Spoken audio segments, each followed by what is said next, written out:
discussing Miss Shay's behavior last night and Miss Sandra's total ignorance of her son's true feelings.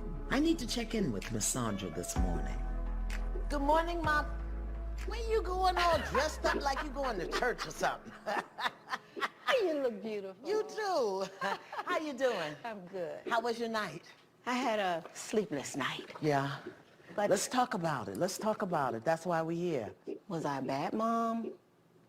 I don't know. I just couldn't put it together. What do you do when you hear something you don't like? No, that's not true. I don't believe that. Okay, but you're not going to do that today. Okay. So when you hear something that you don't like, I want you to put your hand there. You know why? Because the breath will clear your head. Okay. So no matter what they say, thank you for sharing. Thank you for sharing. Thank you for sharing. Yeah. What did you learn about? So this is part 2 of the reaction show, and it looks like it's starting out smooth. Iyanla sits down with Shay's mother and offers her some coping mechanisms to use during the therapy session.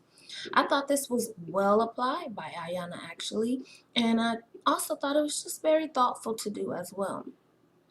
This is the day after she had the wild blowout with Shay, so I think she decided to research and adopt real therapy techniques in preparation for today's session. You learned about your homework last night. What's their favorite? Do you know any of that stuff about them? No. I wonder if they know my favorite color. I don't know. I wonder if they know if I have a favorite color. This tit for tat. If I do this, they do that. So Iyanla points out here that there's this tit for tat going on, since the mother wondered if her kids know those personal things about her, like what is her favorite color, what's her favorite food, that kind of thing. I guess that was part of the homework assignment for the mother to identify those things in her kids if she knew, what their favorite color was or what have you. I don't feel that it was appropriate for Iyanla to identify that as being tit for tat. But it would have been more appropriate for Iyanla to simply ask the mother why she wondered that. Maybe it was because it is a natural to wonder what their favorite color is, since she was being asked about theirs. And that does not have to be tit for tat. That seems more of the natural response that any human would have towards such an exercise. There is a possibility that the mother was wondering only out of tit for tat, but this is where one would ask. She could have simply said, well, why do you think you are starting to wonder if they know those things about you as well? And that could have led to the true reason why the mother wondered this, rather than Iyanla's guided narrative of why the mother is asking this question. Overall, we would be here the day through if I attempted to hit every point that there is to make. So overall, there's a lot going on here within this family, but this family also has a lot of strengths. Current day, counseling has moved to a strength-based practice where the focus is not on the client's weaknesses, but focuses on the client's strengths. In modern therapy, counselors, clinicians, psychologists, and social workers use evidence-based practices. So, what is evidence-based practice? Evidence-based practices are interventions, words, exercises, and overall therapy that have been known to work. There is evidence that shows that certain ways of interviewing and guiding clients will work. The practices, exercises, and methods that Iyanla uses to heal family or fix families are not professional, nor are they practices that are known to facilitate optimal mental health and wellness. Iyanla routinely humiliates clients, and it is evident that she does not have basic interpersonal communication skills, such as knowing the difference between being assertive and being aggressive. Aggression in conversation is merely when you incorporate humiliation into the conversation. An example would be telling someone to shut up or calling someone names. Iyanla should never set professionalism aside and forfeit proper facilitation of therapy merely to push her own ego ahead of clients. She should actually be serving the clients rather than forcing them to bow to her.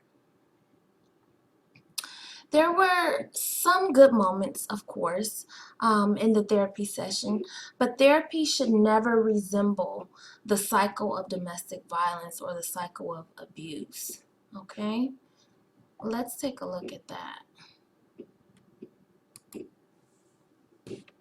This is the cycle of abuse.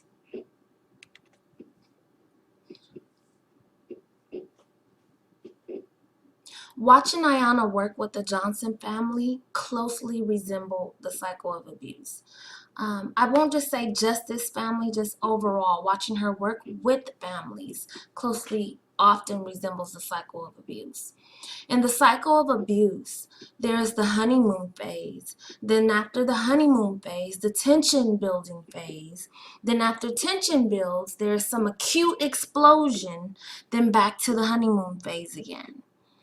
Iyanla uses humiliation and what initially appears to be narrative therapy, but she seldom listens actively enough to really gather a core assessment and analysis of what an individual is actually saying. Iyanla handled Shay very poorly, and the thing one needs to remember is who is charged to provide service. Who should bow? Who should submit and exhibit calm, restraint, professionalism? It would be fabulous if everyone did, but it truly is the responsibility of the person who considers themselves expert in communication, expert in relationships and healing, and that is the responsibility of Iyanla. Iyanla has so much wisdom inside of her, so much. That is obvious. Anyone can see that, and we all know that she's wrote some really phenomenal books. I love her analogies at times with flowers and such like she did in this video. She says some truly just really profound things at times. The wisdom is definitely in her, but she does not honor evidence-based practices, and she fails to act with integrity. Families who come to therapy are there because they desire to change. No therapist should ever humiliate a client. No therapist should ever call a client names, yell at them, or tell them to shut up. And that goes for not just therapists or anyone who's trying to do any kind of counseling, coaching, teaching, or facilitating should ever call clients names or yell at them or tell them to shut up. These persons who are providing this facilitation or counseling or therapy or coaching have a responsibility to bring professionalism, good customer service, excellent communication skills, and evidence-based practices to the session. Iyanla fails to do that. And this continued aggression-infused manner that she practices within is very much a trigger just to even watch. But it also maligns true healing and therapeutic practices. Outsiders looking in could confuse Iyanla's methods for proper methods, when in actuality, no person facilitating a therapy session should ever act in the manner in which she does at times. So, like I mentioned, this is my second review of the Iyanla Fix My Life Shay Johnson episode. I did half of the video in my last review, and I'm just finishing out with the other half here. I mentioned that in and of the universe, there only exists love or fear. I desire to always move from a place of love. I choose love. However, after seeing this show, I was just so distracted by fear. Fear that these kind of therapeutic practices will become the norm again. Fear that Iyanla, the Johnson family, and anyone who watches this show will believe that this is the way therapy should work. I tried to dismiss my thoughts in doing a review commentary about this, but I just simply could not. I always honor my vibration, whether it's high or low. however it is. And I try to honor my vibration, whether it's high or low, so that I may flow through whatever ups and downs occur in my life. So I do want to mention that I do consider myself to be in a lower vibration at this time, given how difficult it is to understand and see Iyanla through loving eyes while watching this.